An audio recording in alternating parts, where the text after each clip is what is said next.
Bismillahirrahmanirrahim.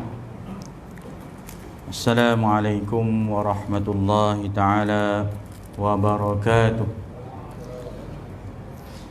Nabda hazal majlis qiraati umul kitab al-Fatihah. A'udzubillahi minasyaitonir rajim. Bismillahirrahmanirrahim. Alhamdulillahi rabbil alamin. Ar-Rahmanir Rahim. Maliki yaumiddin. Iyyaka na'budu wa iyyaka nasta'in. Ihdinas siratal mustaqim. Siratal ladzina an'amta 'alaihim ghairil maghdubi 'alaihim waladdallin.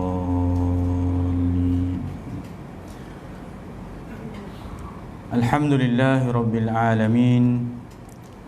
Wassalatu wassalamu ala asyrafil anbiya'i wal mursalin wa ala alihi wa sahbihi ajma'in. Nahmaduhu wa nasta'inuhu wa nastaghfiruh wa na'udzu billahi min shururi anfusina wa min sayyiati a'malina. Man yahdihillahu fala mudilla lahu wa man yudlilhu fala hadiya lahu. Arsalahu bil huda wa dinil haqq liyuzhirahu 'ala ad-dini kullihi walau karihal kafirun. Qala Allah ta'ala fi kitabihil aziz, ya ayyuhalladzina amanu taqullaha haqqa tuqatih wa la tamutunna illa wa antum muslimun. Sadaqallahul azim. Amma ba'd. Muslimin sidang hadirin yang dirahmati Allah Subhanahu wa taala. Alhamdulillah, kita rafakkan kesyukuran kehadrat Allah Subhanahu wa taala atas limpah kurnia keizinan daripada Allah, kita dapat bersama-sama pada malam ini berada di rumah Allah, melaksanakan salat fardu secara berjamaah, dan diberikan kesempatan kepada kita untuk berada di dalam majlis ilmu. Man salaka tariqan yaltamisu fihi ilma sahalallahu lahu bihi tariqan ilal jannah. Mudah-mudahan Allah Ta'ala mempermudahkan jalan kita menuju syurga dengan kesungguhan kita berada dalam majlis ilmu ini. Alhamdulillah tuan-tuan, semenjak beberapa minggu kebelakangan ini kita dapati jemaah pun semakin tambahlah. Alhamdulillah, ya, ada sampai ke belakang. Maknanya mungkin ambil masa jugalah, ya, nak kembali kepada norma asal. Ya, pada awal-awal dulu kita kata pasal apa tak ramai orang datang? Sebab mungkin kalimah azan masih tak tukar lagi. Sallu fi buyutikum. Ya. Jadi yang datang masa tu pun adalah separuh saja. Orang masih keliru lagi, boleh ke tidak? Boleh ke tidak? Jadi dah habis, kita pun dah memulakan masjid dibuka sepenuhnya mengikut kapasiti ruang utama masjid. Alhamdulillah lah, mulalah pelan-pelan, ya, sikit demi sedikit jemaah dapat memenuhi ruang di masjid. Walaupun begitu masih belum sebagaimana situasi sebelum PKP lah. Kena tingkatkan usaha kita lagi ni tuan-tuan. Banyakkan berdoa, banyakkan kita mengajaklah kawan-kawan kita supaya dapat memenuhi ruang-ruang di rumah Allah Subhanahu Wa Taala. Saya terkenang dengan sepotong hadis Nabi sallallahu alaihi wasallam dalam melihat situasi ini. Nabi sebut, "Lau ya'lamun nas ma fin nida was-saffil awwal, thumma lam yajidu alaihi illa an yastahimu alai lastahamu." Hadis ini menceritakan tentang bagaimana kelebihan merebut saf di dalam masjid. Nabi sebut lau ya'lamun nas ma fin nida' was saffil awal. Kalaulah sekiranya manusia mengetahui apa yang ada pada seruan azan itu, Bilal mengalunkan azan, memanggil muslimin untuk datang ke rumah Allah Ta'ala, was saffil awal, dan memperolehi atau mendapat ganjaran saf yang paling depan. Sekarang ni saf depan hanya ada 6. 1, 2, 3, 6. 6 aja. 6 aja. Kalau asal dulu sebelum PKP kita boleh dapat mungkin 13 kot. 14. Tengok badan lah, tengok saiz lah. Kalau halu-halu semua boleh 15 pun boleh. Sekarang tinggal 6 je. Jadi Nabi kata, kalau kamu tahulah kelebihan seruan azan dan kelebihan memperolehi atau berebut-rebut nak pergi masjid lah, sini ceritanya, nak dapat saf awal ni, maknanya pergi masjid lah. Summa lam yajidu alaihi, kemudian dia tak boleh nak dapat, maknanya terhad lah. Dia nak pergi masjid, tapi dia nak pergi tu susah lah sebab terhad. Summa lam yajidu alaihi illa istahamu, melainkan kalau perlu dibuat undian. Undian. Sembahyang fardu tak ada undian lah. Tak ada undi lah, open lah. Tak ada kota. Marilah tuan-tuan nak datang daripada lorong mana, taman mana, datanglah. Sebab kalau buat undian pun rupa itu jugalah. Melainkan kalau kamu nak dapat saf itu, kamu kena buat undian. Lastahamu, nescaya kamu akan mengundi juga. Maknanya kalaulah sampai ke peringkat orang berduyun-duyun nak berebut masuk datang ke masjid awal, nak pergi ke masjid ini, sampai ke peringkat oleh kerana ramai sangat, maka kita perlu buat undian, kita perlu buat giliran, kita perlu buat peraturan sikit lah. Contohnya ada kupon ke, ada pendaftaran awal ke. Itu situasi kita hari ni lah. Bila tengok situasi ni baru terkenang hadis Nabi itu. Lastahamu, nescaya kamu akan buat juga. Jamaknya kalau ada buat undian ni, laku keras ni undian ni. Buat bidaan, macam JPJ buat bidaan untuk nombor plate, yang mana yang cantik semua nombor tu. Siapa nak, buatlah bidaan. Gamaknya kalau masjid buat apa itu, tuan-tuan sanggup tak nak beli? Saf pertama 6 orang, saf pertama ini, siapa nak bayar 1,000. Nak tak? Tuan-tuan sanggup bayar tak? Pasal apa tak sanggup? Pasal apa? Tak kisah. Sebab orang tak kisah. Orang tak kisah, orang tak berebut. Alah, apa dah hal, kata dia. Tapi apabila dalam situasi begini, terutama sembahyang Jumaat lah, sembahyang fardu mungkin tak ada masalah, sembahyang Jumaat, maka ketika itulah orang berlumba-lumba nak mendapatkan kelebihan dan ganjaran berada pada saf ataupun datang awal ke rumah Allah Subhanahu Wa Taala. Jadi kita teruskanlah kekalkan istiqamah kita untuk memenuhi ruang-ruang di dalam masjid ini. Mudah-mudahan mengubat kerinduan kita hampir 3 bulan tidak dapat ke rumah Allah Ta'ala. Tapi bukanlah datang masjid ni sebab nak mengubat kerinduan. Alhamdulillah, terubat rindu rasanya datang masjid ni. Bukan. Ingat, kita datang masjid ni memang perintah Allah Ta'ala, suruhan Nabi. Bukan sebab kerinduan. Kerinduan tu adalah asbab saja. Baik tuan-tuan, tu sedikit mukadimah lah, ya. Dan sebagaimana peringatan lah, untuk kita sama-sama teruskanlah mematuhi peraturan-peraturan dan SOP yang yang telah diberikan lah.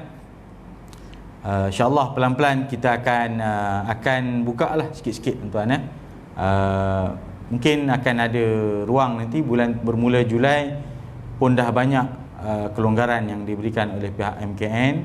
Dan saya yakin insya-Allah ada banyak perkara yang kita perhalusi, ya, kita akan bincangkan balik, termasuklah antaranya ruang kuliah ini tidak terhad hanya kuliah maghrib sahaja. Setakat ini yang dibenarkan kuliah hanya kuliah maghrib sahaja. Kuliah subuh belum dibenarkan lagi. Tak apa, pelan-pelan. Nanti sampai masa nanti kita buka lah. Tuan-tuan kuliah subuh buat masa ni di kedai mamak je lah. Baik tuan-tuan dimati Allah Ta'ala, kalau ikutkan malam ini sebenarnya saya nak gantikan kuliah subuh besok. Sepatutnya kuliah subuh saya pada Ahad tu. Tapi oleh kerana kuliah subuh tidak dibenarkan dijalankan ketika ini dengan SOP yang ada ni, maka saya bawa lah ganti ke malam. Kebetulan malam ini ada kosong dan saya isilah ruang slot kuliah ini. Baik tuan-tuan, malam ni insya-Allah sebagaimana slot yang sepatutnya kuliah subuh saya, saya menggunakan kitab ataupun buku wasiat emas daripada Al-Quran. Kita akan membicarakan potongan ayat Al-Quran dan kita sama-sama ambil pengajaran daripada ayat Al-Quran itu. Jadi malam ini kita ambil sepotong ayat Al-Quran daripada surah An-Nur ayat yang ke-21. Tajuknya lain macam sikit tajuk dia. Tajuk disebut di sini, jangan membuat syaitan senyum. Tuan-tuan pernah tengok ke syaitan senyum? Tajuk dia bagi begitulah. Maknanya jangan kita mengikut jejak langkah syaitan lah, memudahkan kerja syaitan lah. Firman Allah Subhanahu wa taala dalam surah An-Nur ayat yang ke-21. A'udzu billahi minasyaitonir rajim. Ya ayyuhalladzina amanu la tattabi'u khutuwatis syaitan. Wa man yattabi' khutuwatis syaitan fa innahu ya'muru bil fahsya'i wal munkar. Walaula fadlullahi 'alaikum wa rahmatuhu ma zaka minkum min ahadin abada walakinallaha yuzakki man yasha wallahu sami'un alim. Yang bermaksud, wahai orang-orang yang beriman, janganlah kamu mengikuti langkah-langkah syaitan. Sesiapa yang mengikuti langkah-langkah syaitan, maka sesungguhnya syaitan itu menyuruh mengerjakan perbuatan yang keji dan mungkar. Sekiranya bukan kerana kurniaan Allah Subhanahu wa taala dan rahmatnya kepada kamu sekalian, nescaya tidak seorang pun daripada kamu bersih, yakni daripada perbuatan-perbuatan keji dan mungkar itu selama-lamanya. Tetapi Allah Subhanahu wa taala membersihkan siapa yang dikehendakinya, dan Allah Maha mendengar lagi Maha mengetahui. Surah An-Nur ayat 21. Jadi Allah Subhanahu wa taala menyebutkan dalam ayat ini bahawa seruan kepada kita supaya jangan mengikut jejak langkah syaitan. Kerana syaitan ini adalah merupakan musuh kamu.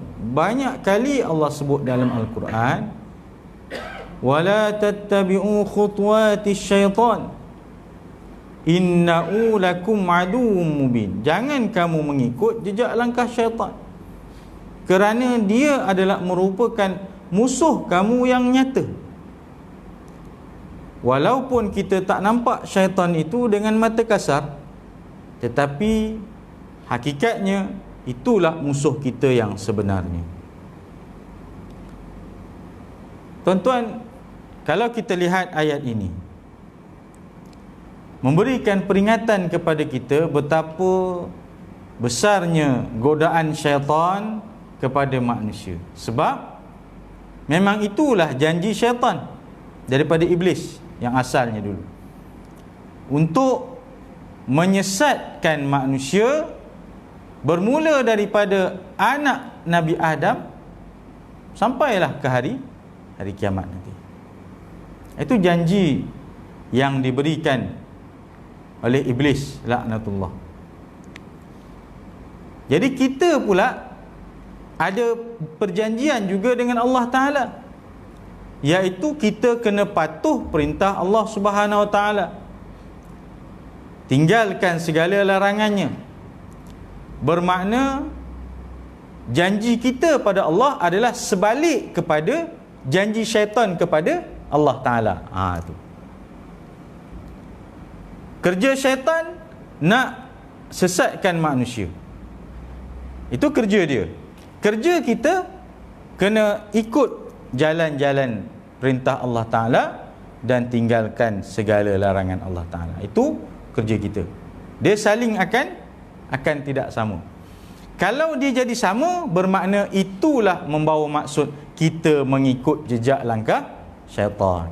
Kalau kita berjalan seiring dengan apa keperluan syaitan, tugasan syaitan, bermakna kita lah ketika itu telah pun mengikuti jejak langkah syaitan dengan jayanya.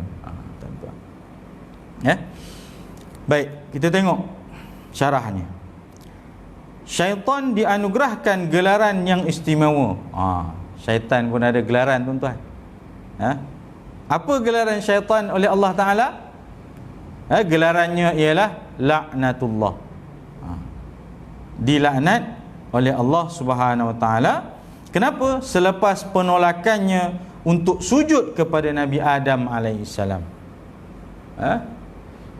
Thumma qulna lil malaikati isjudu li Adama fasajadu illa iblis lam yakum minas sajidin. Kami berkata kepada para malaikat, sujudlah, dalam erti kata penghormatan, bukan sujud menyembah, sujud dalam erti kata penghormatan, li Adam, kepada Nabi Adam yang dilantik oleh Allah sebagai khalifah. Fasajadu, maka sujud, melainkan iblis. Lam yakum minas sajidin, dia bukan dari kalangan mereka yang sujud kepada Nabi Adam alaihissalam. Apabila ditanya oleh Allah Ta'ala, qala ma mana'aka alla tasjuda id amartu, Allah tanya kepada iblis, kenapa kamu, apa yang menegah kamu?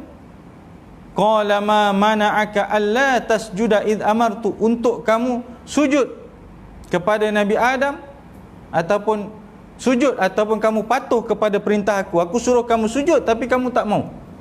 Kenapa? Maka iblis berkata, qala ana khairum minhu, aku lebih baik daripada dia. Iblis kata, aku lebih baik daripada Adam. Khalaqtahu min tin, Allah Ta'ala kamu menciptakan dia daripada tanah, wa khalaqtani minna, dan menciptakan aku daripada api.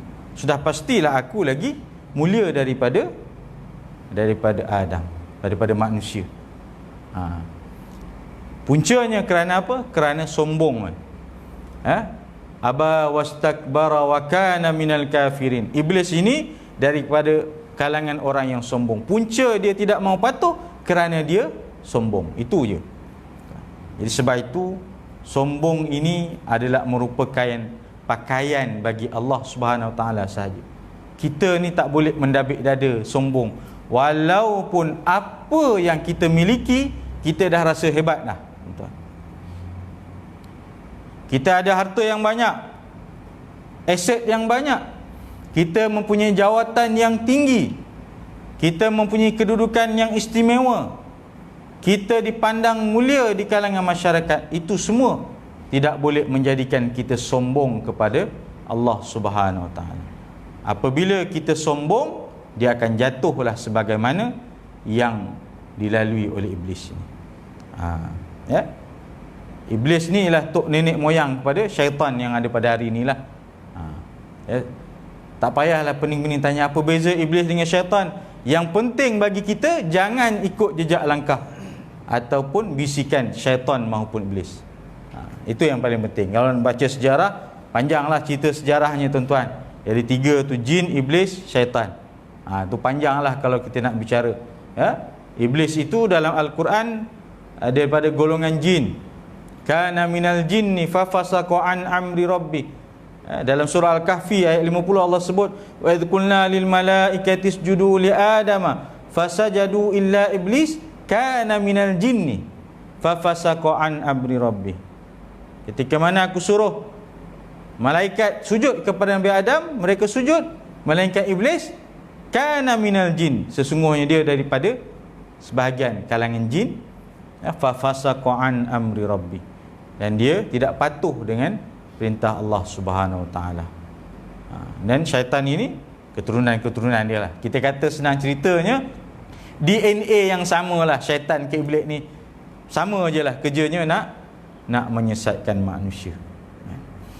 Laknatullah bermaksud dikutuk oleh Allah Subhanahu Wa Taala.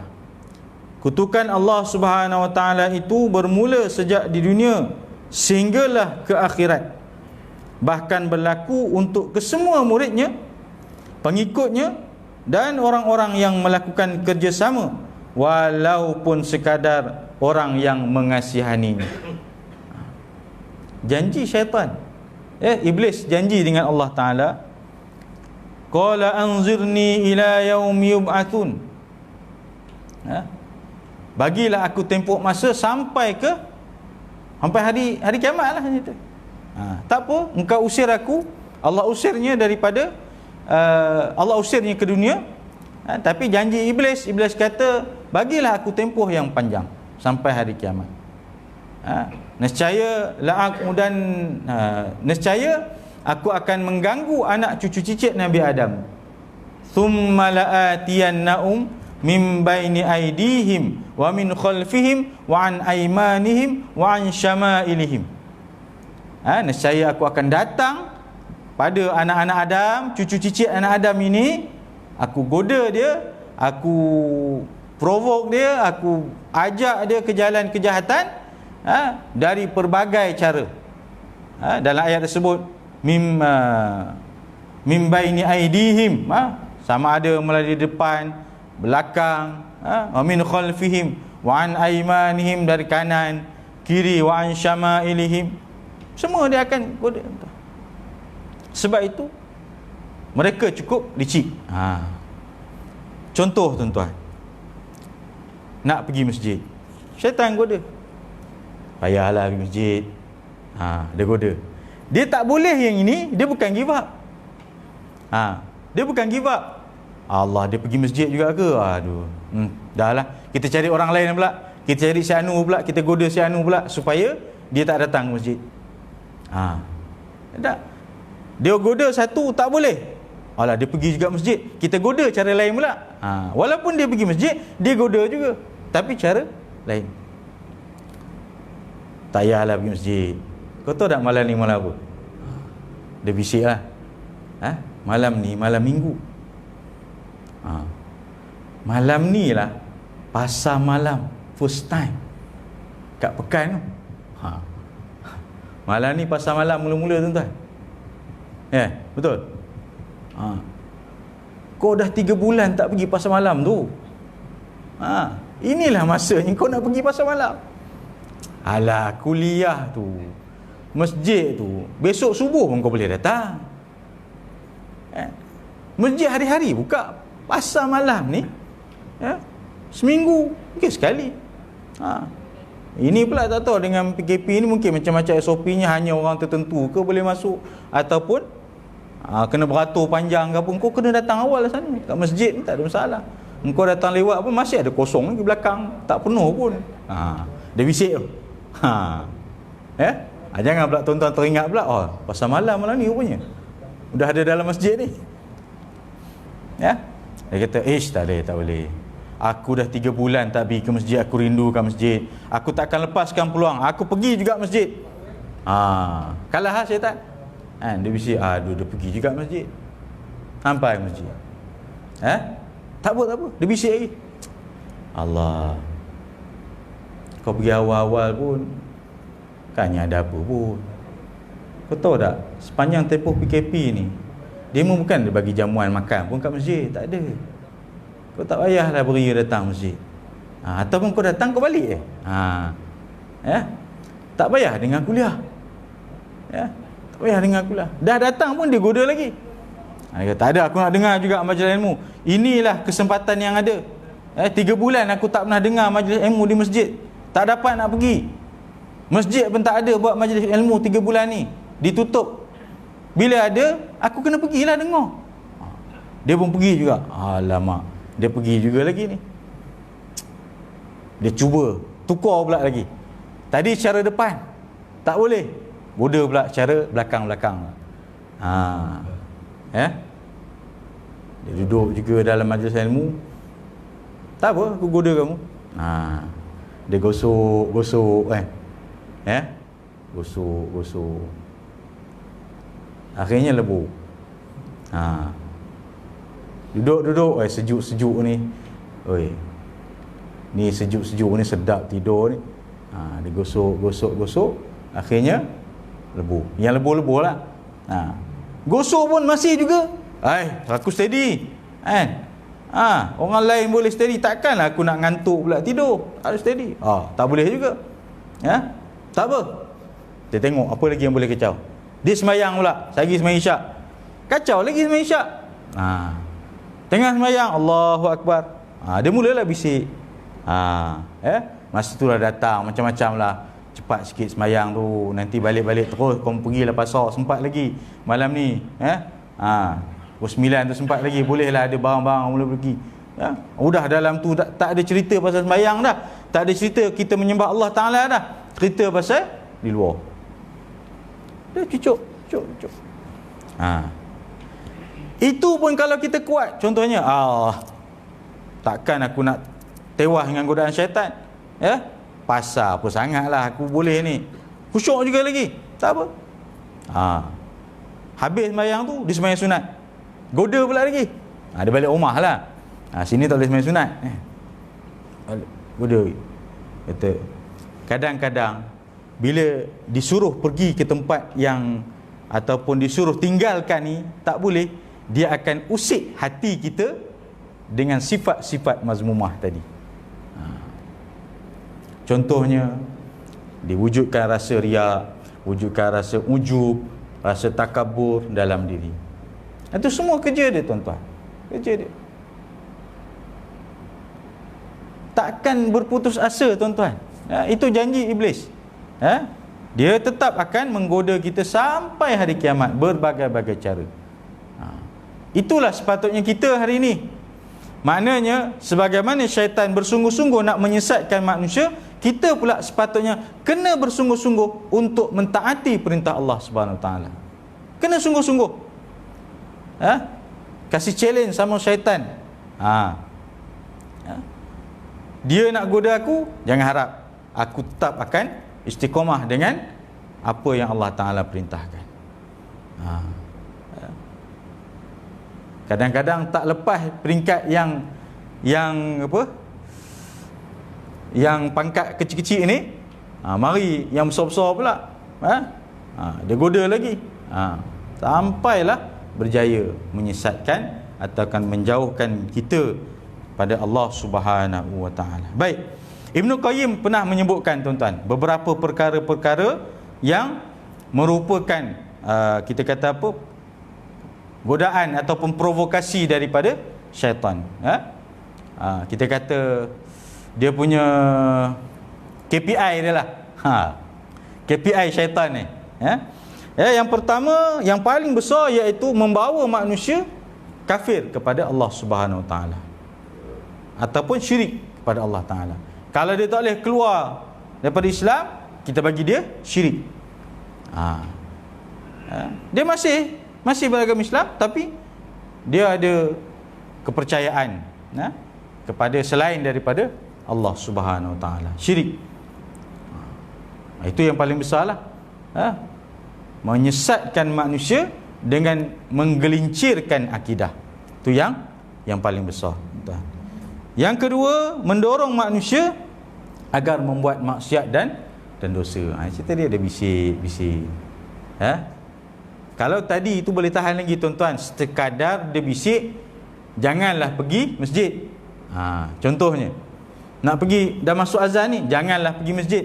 Bisikannya hanyalah antara pergi masjid dengan tak pergi masjid. Masih lagi ada ruang antara, orang kata, buat perintah Allah Ta'ala lah. Cubanya dibisiknya kepada benda yang terus maksiat atau dosa. Engkau tak payah sembahyang lah. Buat apa susah payah sembahyang? Buat apa susah payah sembahyang? Sekarang ni kan tengah PKP, 3 bulan hari tu elok je kan? Tak sembahyang Jumaat, tak ada benar sembahyang Jumaat, elok je. Alang-alang dah biasa tak sembahyang Jumaat, tak payahlah pergi sembahyang. Dia punya bisikan tu bukan sekadar meninggalkan perkara-perkara yang bersifat sunat, bahkan meninggalkan perkara-perkara yang bersifat wajib di sisi Allah Subhanahu Wa Taala. Kemudian apa lagi? Bisikannya, kalau kata dia gagal lagi nak bisik supaya kita melakukan dosa dan maksiat, dia akan bisik lagi, setidak-tidaknya dia buat dosa-dosa kecil. Aku nak suruh, aku nak ajak dia tinggal sembahyang, tak juga dia tinggal, dia sembahyang juga. Aku nak ajak dia buat dosa kecil lah, supaya dia rasa biasa dengan dosa-dosa kecil. Tak apa, biar dia sembahyang, aku bagi dia sembahyang. Tapi aku bisik dia supaya lengah-lengahkan sembahyang.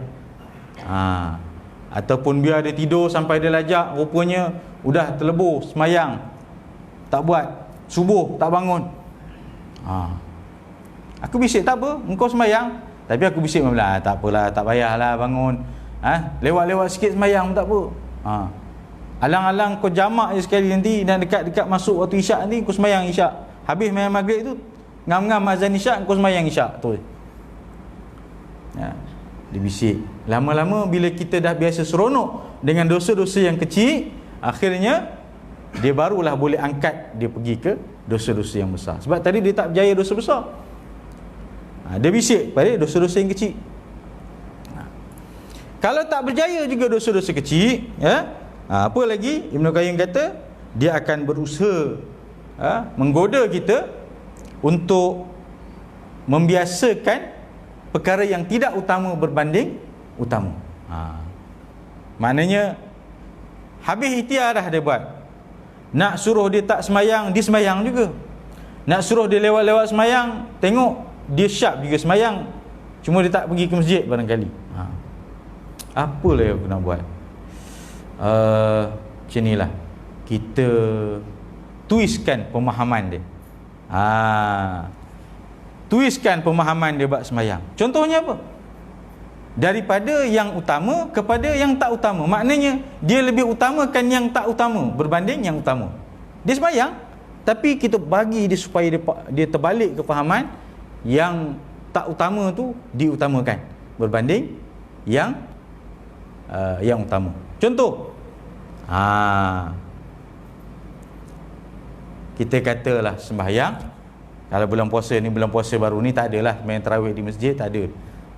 Katalah cerita sebagai contoh, bulan Ramadan lah, bila sembahyang tarawih kan masjid penuh. Masjid penuh, tarawih ramai, berduyun-duyun orang datang. Berduyun-duyun orang datang. Bagus tak datang sembahyang tarawih? Bagus tak? Baguslah. Sebab datang ke masjid, secara automatik bila datang tarawih, dia juga sembahyang isyak berjamaah. Baguslah. Tapi kita twist dia, kita twist pahaman dia. Kau datang sembahyang tarawih, jangan lupa kau datang masjid. Tapi bab sembahyang subuh, tak apalah, kau tak payah datang. Subuh ni, nak bangun daripada selimut tu, kau tidur, kau sembahyang je kat rumah. Nampak? Akhirnya yang utamanya sembahyang subuh berjamaah, dia tidak hadir, tetapi sembahyang sunat yang berjamaah dia berebut-rebut hadir. Nampak beza tu. Akhirnya dia akan terbiasa. Terbiasa. Itulah lama-lama dia akan longgar. Itu kerja syaitan. Itulah antara yang disebutkan oleh Ibn Qayyim tentang provokasi ataupun KPI, teknik-teknik syaitan untuk memperdayakan manusia. Baik. Propaganda dan godaan syaitan mula memakan korbannya yang pertama dengan tercampaknya Nabi Adam AS dan Hawa keluar daripada syurga. Adam bertaubat tetapi harus menerima hukuman, iaitu dipindahkan ke dunia. Adakah ianya selesai setakat itu? Tidak. Pada awal permulaan dunia, salah seorang anak Adam, iaitu Qabil, termakan hasutan iblis hingga dia sanggup membunuh anak kandungnya sendiri yang bernama Habil. Syaitan ni, iblis lah dalam konteks ayat yang asal tadi, iblis, ya. Dia tak tunggu lama tuan-tuan, dia nak buktikan kepada Allah Ta'ala, aku akan datang kepada anak cucu Adam ni, tsumma la'atiyannahum min baini aydihim wa min khalfihim wa an aymanihim wa an syama'ilihim. Ini aku akan datang goda mereka. Aku tak tunggu lama, tak perlu tunggu 10 generasi Nabi Adam selepas tu ke, tak perlu. Memadai dengan anak Nabi Adam aku dah mula kerja dah. Ya. Dia tak tunggu lama. Maknanya dia bekerja keras. Kita sepatutnya gitulah, kena kerja keras. Tak perlu ambil masa tuan-tuan. Ya.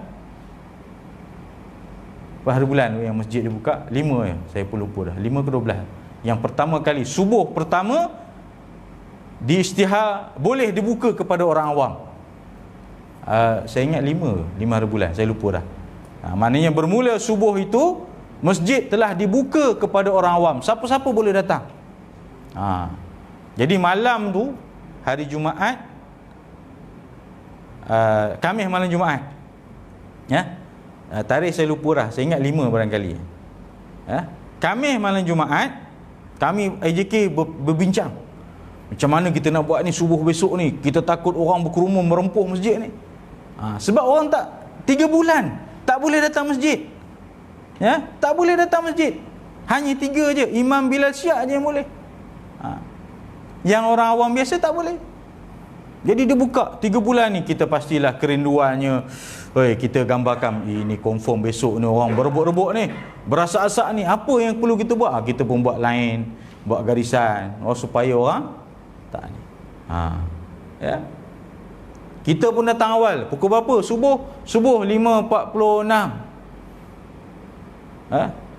Demi nak mengelakkan sebarang kejadian yang tak diingini, ya. Sebab kita tak jangka macam mana jemaah ni datang ni, berduyun-duyun ke apa ke, risau.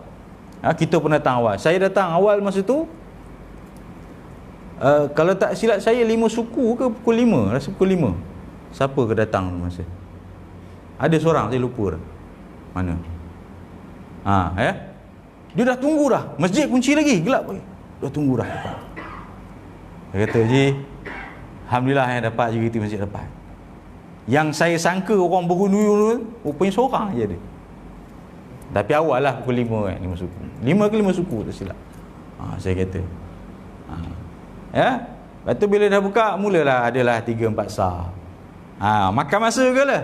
2-3 minggu jugalah barulah nampak ni.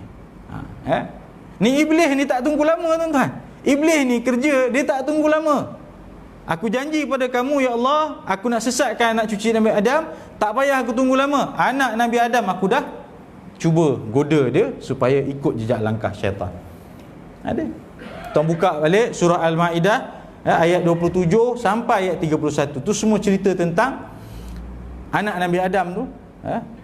Dalam tu tak ceritalah nama dia Qabil dan Habil. Dalam Al-Quran tu tak cerita, tak sebut nama Qabil dan Qabil. Tapi masyhurnya orang sebut Qabil dan Habil lah. Ya. Watlu alaihim naba abnai adama idh qarraba qurbana fatukubbila min ahadihima wa lam yutaqabbal minal akhar. Ya. Nabi Adam AS ketika itu dia ada 2 anak lelaki, 2 anak perempuan. Itu je manusia yang ada kat dunia masa tu, itu je. Nabi Adam, Hawa, dan 2 anak lelaki, 2 anak perempuan. Nak berkembang biak memang tak nak kahwin dengan siapa lagi, tak ada. Memang kena kahwin dengan depa-depa je lah. Ya.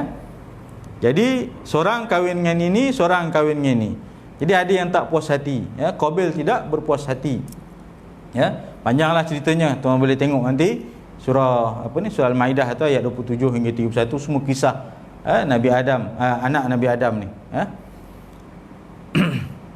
Akhirnya ringkas cerita, dia bunuh Habil ini dengan godaan daripada iblis laknatullah. Tak perlu tunggu lama tuan-tuan. Tak perlu tunggu lama. Iblis akan buat kerja untuk menyesatkan anak cicit Nabi Adam, tuan-tuan. Inilah yang kita perlu hati-hati. Itu sebab tuan-tuan, dalam pada kita berhati-hati dengan virus ini. Sama juga virus ni pun kita tak nampak. Kita tak nampak siapa-siapa yang ada virus ini, bahkan dengan simptom yang terbaru, jenis yang tak ada gejala kan, yang kita risau. Batuk tak ada, suhu pun okey je. Tembak suhu okey 36.2. Tembak 36.2. Semua 36.2 sama je. Rupanya bila cek positif. Itu yang kita takut. Cuma sekarang ni dah peringkat PKPP ni, kita dah rasa macam lega lah, tak ada. Di Selangor tuan-tuan, di tempat saya lah, di kampung saya, Jumaat ni baru buka kepada orang awam. Selangor dia tak macam Perak, kita lebih awal. Selangor mungkin kes banyak. Contohnya lah, kita kata mukim, dia berdasarkan mukim lah. Asalnya dah memang tak ada, okey clear, dah boleh dah buka. Jumaat ni, contoh Jumaat ni dah boleh buka. Itu pun terhad, kalau tak silap saya 40 ke 60 orang lah permulaan. Ada pilih-pilih lah, bawa 40-60 orang datang. Okey lah, semua seronok. Tak lama, saya ingat selang beberapa hari lepas tu, ada satu kes baru ke atau dua, ada kes baru lah di mukim yang sama. Contohnya katalah kita ni mukim Durian Sebatang, katalah contoh mukim ni ada satu kes baru, semua masjid diarahkan tutup balik, sembahyang Jumaat pun tak ada balik. Tuan-tuan bayang. Jadi kita masih peringkat berhati-hati lagi. Jadi sebab itu saya peringatkanlah, sama-samalah kita peringat supaya kita teruslah patuhi SOP ini, jangan kita rasa dah lega lah. Okey, yang saya nak bawa perbandingan itu bermakna kita dengan virus ni, kita memang takut. Dalam masa yang sama, begitulah juga sepatutnya kita merasakan takutnya kita dengan godaan jejak langkah syaitan ini. Kita melakukan penjarakan sosial untuk mengelakkan gejala penyebaran wabak ini. Dalam masa yang sama, kita juga perlu melakukan penjarakan, tapi bukan penjarakan sosial lah, tapi penjarakan diri kita dengan syaitan laknatullah. Kena jarakkan juga diri kita dengan syaitan supaya mereka tidak mengganggu ataupun tidak membawa kita ke jalan kebinasaan. Baik. Sejak saat itu syaitan semakin mengukuhkan taringnya yang tidak mampu dikalahkan. Prestasi-prestasi besar yang diraihnya menambah panjang daftar kejayaannya dan melebarkan wilayah kekuasaannya. Akhirnya kerajaan syaitan hancur berkeping-keping bagai gunung-gunung yang berterbangan selepas Allah mengutuskan Nabi Muhammad sallallahu alaihi wasallam dan menurunkan Al-Quran. Bila Rasul diutuskan bawa kitab panduan Al-Quran, maka manusia kembali mengikut jalan Allah Subhanahu Wa Taala. Kan Nabi bersilih ganti, kemudian umat manusia begitulah. Bila datang Nabi, ada sampai ke peringkat yang ikut, yang tak ikut. Bila Nabi wafat, ada yang terus jauh dengan agama. Mari datang Rasul baru, sampailah kepada Nabi Muhammad SAW membawa risalah Al-Quran dan mengajak manusia, sehinggalah Islam tersebar ke serata pelosok alam di dunia ini. Namun tidak lama kemudian Iblis kembali berhasil menyusun kekuatannya untuk menguji kaum muslimin. Bila Rasulullah SAW dah wafat, maka kitalah yang menjadi pewarisnya. Mungkin kita ni taklah sekuat para sahabat, sekuat para salafus soleh, namun apa pun situasi kekuatan kita dalam berhadapan dengan godaan syaitan ini, kita tetap kena menepis segala godaan syaitan ini.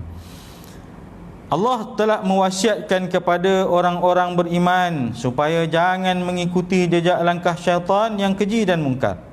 Namun demikian, syaitan tidak pernah berputus asa untuk berusaha menyesatkan umat Islam. Dia tak akan pernah berputus asa untuk menyesatkan kita. Kitalah yang perlu bersungguh-sungguh untuk membina kekuatan kita dalam menangani jejak langkah syaitan ini. Untungnya Allah Ta'ala menegaskan bahawa Dia menerima taubat hamba-hambanya yang berdosa walaupun banyaknya bagai buih di lautan. Ada satu kisah perumpamaan. Seorang tok guru, dia bertanya kepada anak muridnya, bagaimanakah kamu apabila digoda oleh syaitan? Aku akan menahannya. Maknanya aku tak akan ikutlah. Okey. Kalau dia goda kamu lagi, aku akan menahannya. Kemudian kalau dia goda lagi dengan cara lain lah barangkali, aku tetap akan menahannya. Maka tok guru tu kata, kalau begitu pasti akan berpanjangan lah. Maknanya akan ada je lah godaan itu. Maka tok guru itu buat satu perbandingan begini. Sekiranya kamu nak pergi ke seekor binatang ternakan, ketika itu ada seekor anjing yang mengawal binatang ternakan itu. Kamu nak pergi, anjing itu macam halanglah kamu. Dia tak bagi. Apa yang perlu kamu buat? Saya tetaplah tunggu di situ. Itu sampai bila? Sampailah. Sampai bila-bila lah. Maka tok guru tu kata, bukankah lebih baik kamu selesaikan dengan cara kamu panggil tuan ternakan itu. Kamu panggil tuan ternakan itu untuk selesaikan. Maknanya halau ke anjing itu dan sebagainya. Itulah perumpamaan kita, kata dia. Kita sering digoda oleh syaitan. Syaitan goda kita dari berbagai sudut. Jadi apa cara untuk kita mengelakkan godaan syaitan? Kita ni bukanlah makam ulama yang tinggi, makam yang orang kata memang takkan tewas dengan godaan syaitan. Kita adalah manusia biasa yang berusaha untuk mengelak godaan syaitan. Maka apa yang perlu buat? Kita pergilah kepada Tuhan kita. Bagaimana perumpamaan tadi? Siapa dia? Allah Subhanahu Wa Taala. Mintalah kepada Allah Subhanahu Wa Taala supaya kita dilindungi daripada godaan syaitan. Sebab itu kita selalu menyebut atau mengamalkanlah a'udzubillahi minasyaitanirrajim. Aku berlindung daripada godaan syaitan yang direjam. Aku berlindung pada Allah Subhanahu Wa Taala pada godaan syaitan yang direjam. Kita mintalah supaya Allah lindungi kita. Dalam surah Al-Mujadalah Allah sebut istahwaza alaihimus syaitan fa ansa'um dzikrallah. Syaitan lah menguasai diri kita sehingga menyebabkan kita lupa akan Allah Subhanahu Wa Taala. Bila kita biarkan diri kita dikuasai oleh syaitan, akhirnya menyebabkan kita lost control diri kita, menyebabkan syaitan akan menguasai diri kita dan menyebabkan kita lupa akan Allah Subhanahu Wa Taala. Jadi di ruang yang ada tuan-tuan, maka walau apa juga dosa yang kita ada, maka kita cepat-cepatlah bermohon kepada Allah Subhanahu Wa Taala. Oleh kerana itu, janganlah mencederai tauhid kita dengan perbuatan syirik walau sekecil apapun, kerana perkara itu akan membuatkan syaitan tersenyum. Jadi yang paling asas, jangan sampailah kita pergi ke peringkat tergelincirlah akidah kita mengikut jejak langkah syaitan tu sampai tergelincir akidah. Itu jauh sangatlah kita dengan Allah Subhanahu Wa Taala. Jadi yang kesimpulannya tuan-tuan, jangan kita biarkan syaitan mudah menjalankan kerjanya.